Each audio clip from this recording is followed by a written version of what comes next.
Hello friends, कैसे हैं आप लोग। उम्मीद करता हूँ बहुत अच्छे होंगे।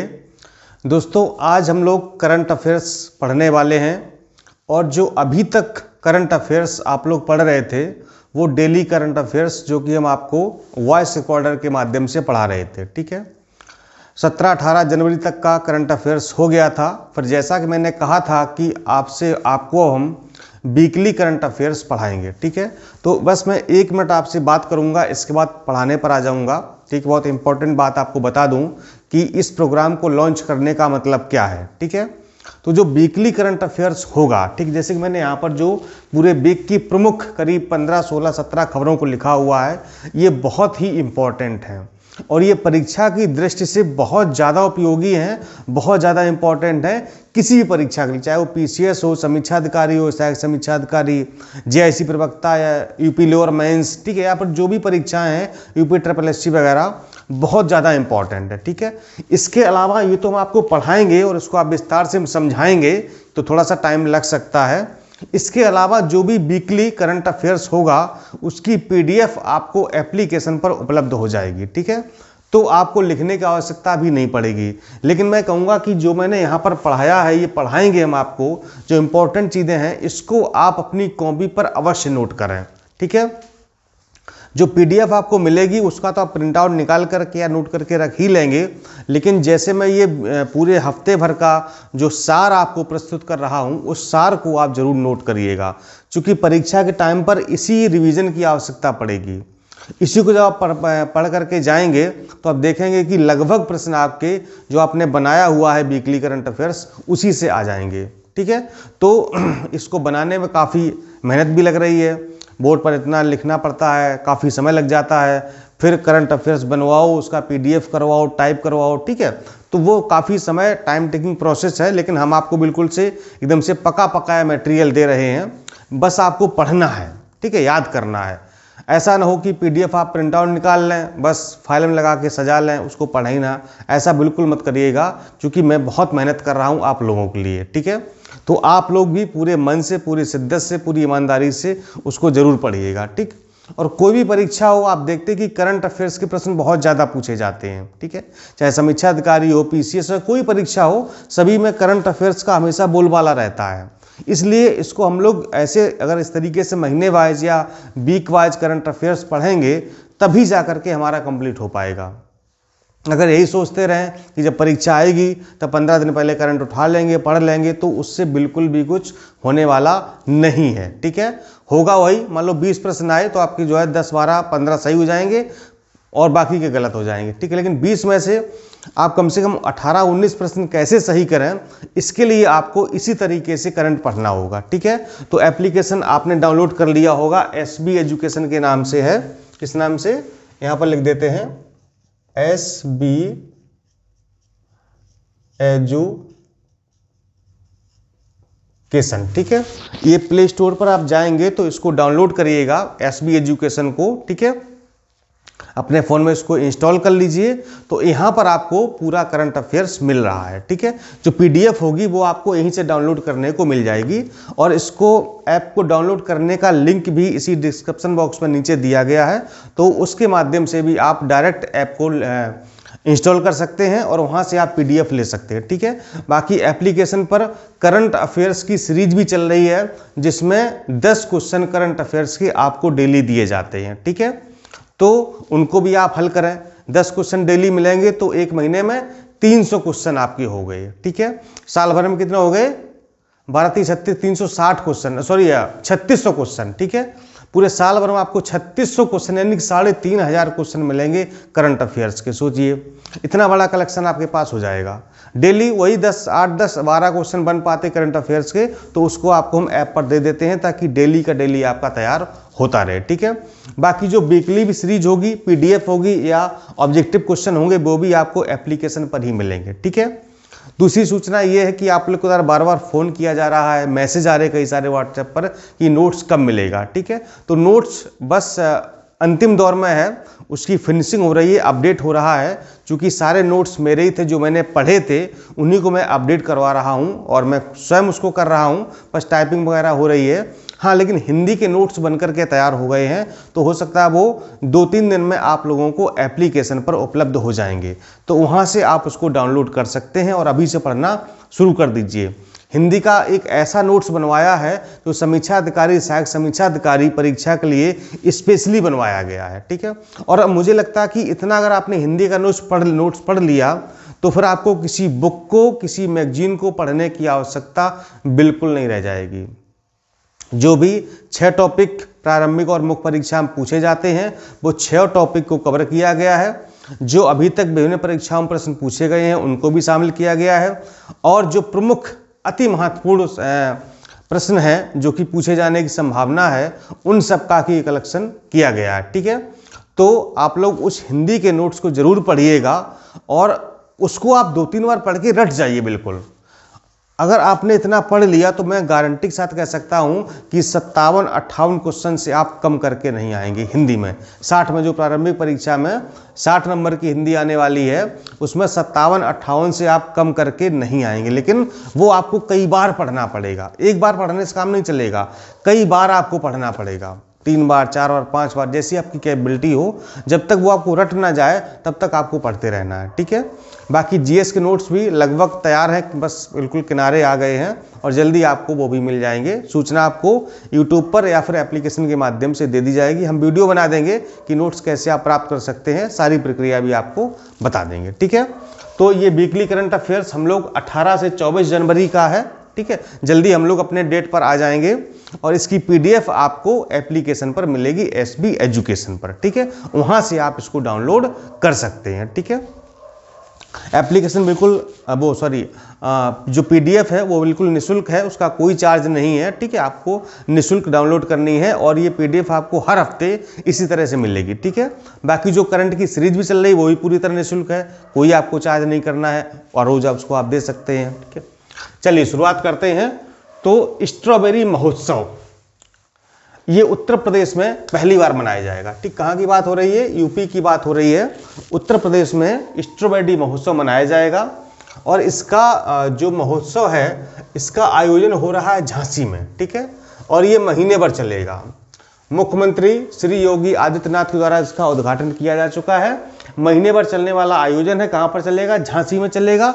और इसका उद्देश्य क्या है? उद्देश्य ये है कि बुंदेलखंड क्षेत्र के किसानों को स्ट्रॉबेरी की खेती करने के लिए प्रेरित करना, जिससे कि उनकी आय में वृद्धि हो सके, ठीक है। यानी बुंदेलखंड क्षेत्र की जलवायु या वहाँ की क्लाइमेट ऐसी है, भूमि ऐसी है कि वहाँ पर स्ट्रॉबेरी की खेती हो सकती है, ठीक है। तो इसलिए बुंदेलखंड में यानी कि झांसी में स्ट्रॉबेरी महोत्सव मनाया जा रहा है यूपी सरकार के द्वारा। और किसानों में, वहाँ के लोगों में, खेती करने वाले लोगों में ये जागरूकता फैलाना कि अगर आप स्ट्रॉबेरी की खेती करते हैं तो आप अच्छी आमदनी प्राप्त कर सकते हैं, जिससे कि आपकी आय में वृद्धि होगी। अगला है सुंदरबन के शहद को जीआई टैग, ठीक है। देखो जीआई टैग क्या होता है? इसे कहते हैं जियोग्राफिकल इंडिकेटर, हिंदी इंग्लिश में कहते हैं जियोग्राफिकल इंडिकेटर या प्रतीक चिन्ह या भौगोलिक संकेतक कहते हैं। जियोग्राफिकल इंडिकेटर यानी कि भौगोलिक संकेतक। इसका मतलब ये होता है कि अगर किसी विशेष क्षेत्र में, ठीक, किसी जिले में, किसी राज्य में अगर वहाँ की कोई चीज़ फेमस है, ठीक है, तो उसे जीआई टैग दिया जाता है। जीआई टैग देने से ये होता है कि उसकी पहचान राष्ट्रीय और अंतर्राष्ट्रीय स्तर पर हो जाती है, ठीक है। कि मतलब जैसे कि बनारस की साड़ियाँ हैं, ठीक है, इस तरह से अलीगढ़ के ताले हैं, ठीक है। तो मतलब क्या, एक पहचान बनी हुई है कि वहाँ की चीज़ें ये अच्छी होंगी। इसी प्रकार से जो सुंदरबन का शहद है उस शहद को हाल ही में जीआई टैग प्रदान किया गया है। क्या होता है? किसी उत्पाद के लिए ये एक प्रतीक चिन्ह है। उत्पाद की भौगोलिक उत्पत्ति, विशेष गुणवत्ता व पहचान के आधार पर दिया जाता है कि इसकी भौगोलिक स्थिति यानी कि ये यहीं पर होता है, यहीं बनता है या उगता है या बनाया जाता है, ठीक है। और उसकी विशेष गुणवत्ता होती है, कुछ विशेष गुण होते हैं उसमें और उसकी एक विशेष पहचान होती है। तो भौगोलिक उत्पत्ति, विशेष गुणवत्ता और पहचान के आधार पर ये जीआई टैग प्रदान किया जाता है। और इसके साथ ही जो मणिपुर का काला चावल है उसको भी जीआई टैग दिया गया है। जो सिक्किम के डल्ले खुरसानी मिर्ची है, डल्ले खुरसानी जो मिर्च है उसको भी दिया गया जीआई टैग। कहाँ की? सिक्किम की है। सोहराई एवं कोहबर चित्रकला, इनको भी जीआई टैग दिया गया है। कहाँ की हैं? झारखंड की हैं। और गुच्छी मशरूम, ये जम्मू कश्मीर की है, इसको भी जीआई टैग दिया गया है। ठीक है, तो ये 5 जीआई टैग दिए गए हैं, इनको आप लोग याद कर लीजिएगा, एक साथ नोट कर लीजिएगा। ठीक है, और भी अभी हम आगे आपको बताएंगे, तो एक उनका अलग से पेज बना लीजिए कि जीआई टैग इतने इतने को दिया गया, कहाँ की कौन सी चीज़ है और किस राज्य की वो है। अगला है मुख्यमंत्री महिला उत्कर्ष योजना। तो ये गुजरात सरकार के द्वारा इसको प्रारंभ किया गया है। इसका उद्देश्य ये है कि महिला सशक्तिकरण को बढ़ावा देने के लिए, जिससे कि महिलाएं आत्मनिर्भर बन सकें। ठीक है, यानी कि महिला सशक्तिकरण को बढ़ावा कब मिलेगा?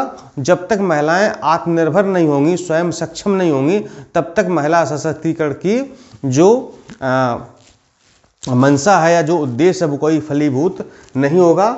इसमें क्या होगा? महिलाओं को स्वरोजगार प्रदान करने के लिए 1 लाख रुपए तक का लोन दिया जाएगा। ठीक है, 1 लाख रुपए तक का लोन दिया जाएगा, जिससे कि अपना वो स्वरोजगार स्टार्ट कर सकें, या मतलब कुछ भी छोटे मोटे जो भी उनके उत्पादन है या मतलब ग्रामीण स्तर पर जो भी कर सकती हैं वो कर सकें। अगला है सॉफ्टवेयर अवलोकन। तो ये सॉफ्टवेयर अवलोकन कर्नाटक सरकार के द्वारा लॉन्च किया गया है। ये पारदर्शी ई गवर्नेंस उपकरण है। इसका काम ये होगा कि इसके तहत राज्य में लागू कुल 1800 कार्यक्रमों पर राज्य सरकार के 39 विभागों द्वारा किए गए व्यय से संबंधित डाटा प्राप्त करने में सक्षम है। कहने का मतलब ये है कि जो कर्नाटक सरकार के द्वारा जो उसके 39 विभागों में करीब 1800 कार्यक्रम चल रहे हैं। ठीक है, तो इन कार्यक्रमों में क्या क्या हो रहा है, उन पर कितना व्यय हो रहा है, तो उन सबकी ये वित्तीय निगरानी करेगा। ठीक है, इसकी वित्तीय निगरानी करेगा, और व्यय से संबंधित जो भी डाटा है कोई भी व्यक्ति इसको प्राप्त कर सकता है, क्योंकि ये ई गवर्नेंस पोर्टल है और यहाँ पर सारी चीज़ें फेयर रूप से इंटरनेट पर उपलब्ध करा दी जाएंगी। राष्ट्रीय सड़क सुरक्षा पुरस्कार 2021 वीरेंद्र सिंह राठौड़ जी को दिया गया है। ये अजमेर के रहने वाले हैं। पिछले 20 वर्षों से ये सड़क सुरक्षा के क्षेत्र में काम कर रहे हैं, लोगों को सड़क सुरक्षा के बारे में जानकारी दे रहे हैं, सड़कों को और कैसे अच्छा बनाए इसके लिए ये प्रयासरत हैं, तो उनको ये पुरस्कार दिया गया है। नेक्स्ट है राष्ट्रीय शिल्प मेला तोसाली। तोसाली याद रखिएगा, ये उड़ीसा की बात हो रही है। तो उड़ीसा के भुवनेश्वर में 21 जनवरी को वहाँ के मुख्यमंत्री श्री नवीन पटनायक जी ने इसका उद्घाटन किया है। ये शिल्प मेला है, तोसाली है, उड़ीसा में लगता है। उड़ीसा के भुवनेश्वर शहर में इसका उद्घाटन किया गया है। ये पूर्वी भारत में सबसे लोकप्रिय हथकरघा व शिल्प मेलों में से एक है। ये मेला जो है वो हथकरघा और शिल्प से संबंधित है, यानी जो लोग हाथ से या जो भी कढ़ाई बुनाई करते हैं या कुछ ऐसी विशेष चीज़ें बनाते हैं सौंदर्य की या ओढ़ने पहनने की, तो उनका ये मेला है। और ऐसे वहाँ पर मतलब कि पूर्वोत्तर में या पूर्वी भारत में बहुत सारे मेले लगते हैं, कई राज्यों में लगते हैं। तो पूर्वोत्तर भारत के जो प्रमुख शिल्प मेले हैं उसमें से ये एक काफ़ी प्रमुख मेला माना जाता है, तोसाली, जो कि उड़ीसा राज्य में लगता है। अगला है फेयर शेयर फॉर चिल्ड्रन अभियान। फेयर शेयर फॉर चिल्ड्रन अभियान, तो बाल मजदूरी को समाप्त करने के लिए अंतर्राष्ट्रीय स्तर पर इस अभियान की शुरुआत की गई है। ठीक है, फेयर शेयर फॉर चिल्ड्रन अभियान किससे संबंधित है? बाल मजदूरी को रोकने से संबंधित है। तो जो नोबेल पुरस्कार विजेता हैं, ठीक है, कैलाश सत्यार्थी, इनका एक आंदोलन है, इनका एक कैंपेन है या कहें एनजीओ है, बचपन बचाओ आंदोलन। ठीक है, यानी कि बाल श्रम के खिलाफ काम करते हैं। इसी के लिए इनको हाल ही में नोबेल पुरस्कार से भी सम्मानित किया गया था। तो इन्होंने बाल मजदूरी को समाप्त करने के लिए अंतर्राष्ट्रीय स्तर पर इस अभियान को चलाया है। और संयुक्त राष्ट्र का जो सतत विकास के तहत जो उसका लक्ष्य है, वो ये लक्ष्य है कि 2025 तक पूरे विश्व में बाल श्रम को या बाल मजदूरी को समाप्त करने का लक्ष्य रखा है। किसने? यूएन ने, यानी कि संयुक्त राष्ट्र ने। नेक्स्ट है बाल सुलभ पुलिस स्टेशन।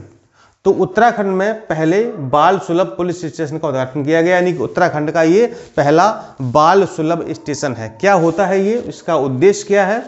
तो अपराधों से जुड़े बच्चों को एक अनुकूल वातावरण प्रदान करना है और जो वहाँ के मुख्यमंत्री हैं त्रिवेंद्र सिंह रावत जी, उत्तराखंड के मुख्यमंत्री, तो उन्होंने इसकी शुरुआत की है और यह अपनी तरह का पहला सुलभ स्टेशन होगा। यानी कि जो भी बच्चे कभी अपराध कर देते हैं तो उनको पकड़ के जहाँ रखा जाता है पुलिस स्टेशन में, तो मतलब चूंकि बच्चे अब वहाँ तो हर तरीके का अपराधी जाता है, ठीक है, तो बच्चों के लिए स्पेशली बनाया गया है ताकि अगर उन्होंने अपराध किया है तो उनको एक ऐसा माहौल मिल सके, ठीक है, मतलब प्रॉपर सुविधाएं मिल सकें, तो उनको मतलब ऐसा ना हो कि लगे कि हम कहाँ पर आ गए हैं और मतलब उनको कैदी जैसी फीलिंग आए, ठीक है, क्योंकि बच्चे हैं, गलतियां हो जाती हैं, ठीक है, लेकिन वो अपनी गलतियों में सुधार कर सकें, इसके लिए उनको और अच्छा माहौल और अच्छा वातावरण प्रदान किया जाएगा।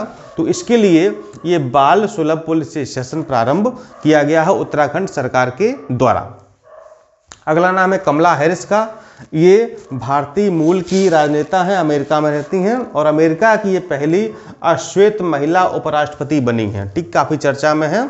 कमला हैरिस ये भारतीय मूल की हैं और अमेरिका की पहली महिला अश्वेत उपराष्ट्रपति हैं, ठीक है, और इनका क्रम है 49वां, यानी कि वह अमेरिका की 49वीं उपराष्ट्रपति है, वाइस प्रेसिडेंट हैं, ठीक है। और अमेरिका के राष्ट्रपति कौन है? वो है जो बिडेन, ठीक है, जो बिडेन है। अगर आपको पता है तो बताइए कि जो बिडेन किस पार्टी के हैं और किस क्रम के राष्ट्रपति बने हैं अमेरिका के, ठीक है। चलिए अगला है आयुष्मान भारत महात्मा गांधी स्वास्थ्य बीमा योजना। तो ये राजस्थान सरकार द्वारा 30 जून से इस योजना के नए चरण को लॉन्च किया जाएगा, ठीक है, राजस्थान सरकार द्वारा चला रही है। 30 जून को इसके नए चरण को लॉन्च करेगी। 1 करोड़ 10 लाख लोगों को ये कवर करने का प्रयास है कि 1 करोड़ 10 लाख लोगों को इससे स्वास्थ्य सेवा में लाभ मिलेगा और इसमें कोविड-19 और हीमोडायलिसिस को भी शामिल किया गया, ठीक है, यानी कि जो कोविड-19 से संबंधित बीमारी है और हीमोडायलिसिस, ठीक है, तो इन दोनों बीमारियों को भी इसमें कवर किया जाएगा। कीवी मिशन योजना ये उत्तराखंड में चलाई जा रही है। नेक्स्ट आते हैं कलरव पक्षी महोत्सव, ठीक है, तो बिहार के जमुई में, बिहार में कस्बा है जमुई, वहाँ पर पहले पक्षी कलरव महोत्सव की शुरुआत की गई है। बहुत इंपॉर्टेंट है, पूछा जाएगा कि पक्षी महोत्सव कलरव कहाँ मनाया गया, कहाँ मनाया जाता है, तो बिहार में, बिहार के जमुई में इसकी उद्घाटन शुरुआत की गई है। इसका उद्देश्य ये है कि पक्षियों के प्रति जागरूकता लाना और युवाओं में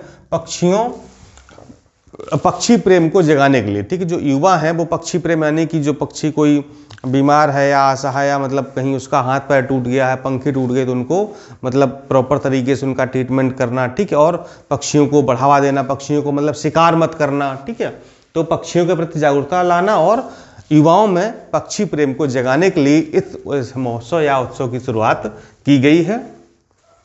नेक्स्ट है कल्लिंग। ये एक शब्द है और इस कल्लिंग शब्द का मतलब ये होता है कि पोल्ट्री पक्षियों जैसे कि मुर्गी है, बत्तख है, के बड़े पैमाने पर वध को कहा जाता है, ठीक है।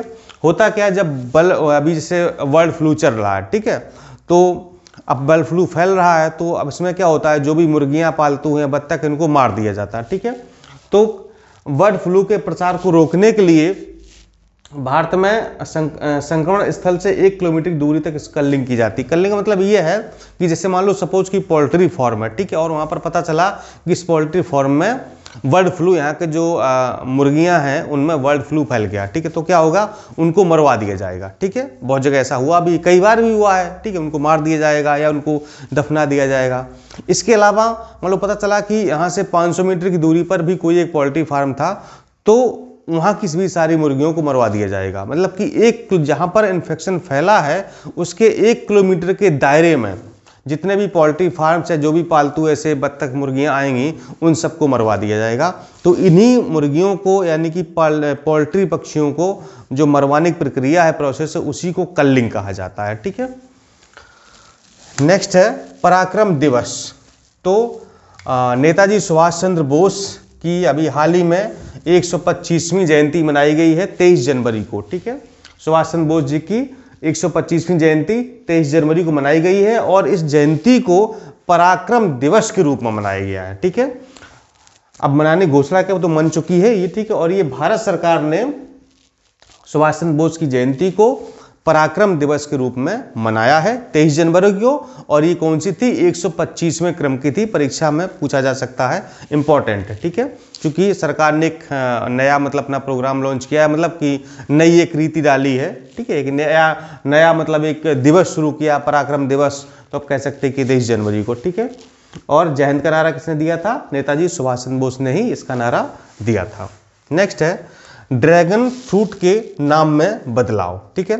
तो एक ड्रैगन फ्रूट होता है, आपने देखा ही होगा, या नेट नहीं देखा तो आप नेट पर देख सकते हैं, ठीक है। तो गुजरात सरकार के द्वारा इसका नाम परिवर्तित कर दिया गया है और इसका नया नाम है कमलम, ठीक है, यानी कमल में माँ जोड़ दिया, कमलम।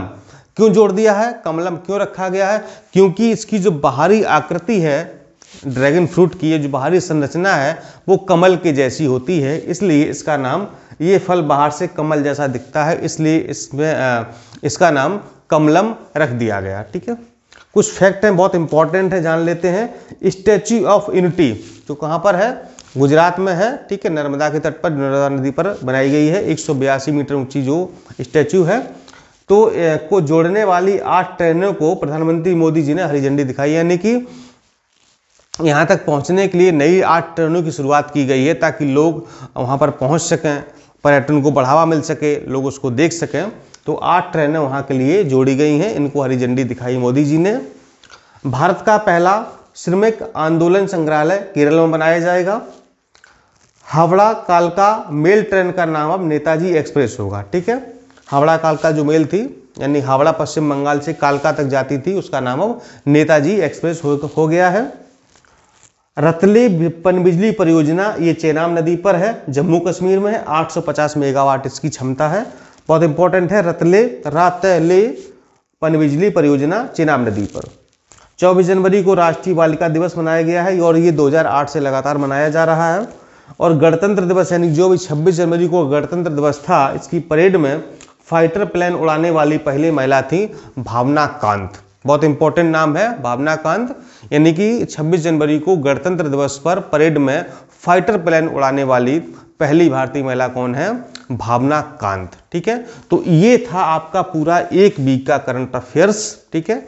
इसके अलावा आपको पूरी PDF मिलेगी, 4, 5, 6 पेज की है, उसको आप प्रिंट आउट निकाल सकते हैं, ठीक है, या आप चाहें तो नोट भी कर सकते हैं, वो मिलेगी आपको एप्लीकेशन पर, ठीक है। तो एप्लीकेशन पर जाइए, विजिट कीजिए, वहाँ पर करंट की सीरीज चल रही है, उसको हल कीजिए, PDF को डाउनलोड कीजिए, अभी सारा प्रोसेस वहाँ पर निःशुल्क है, फ्री चल रहा है, ठीक है।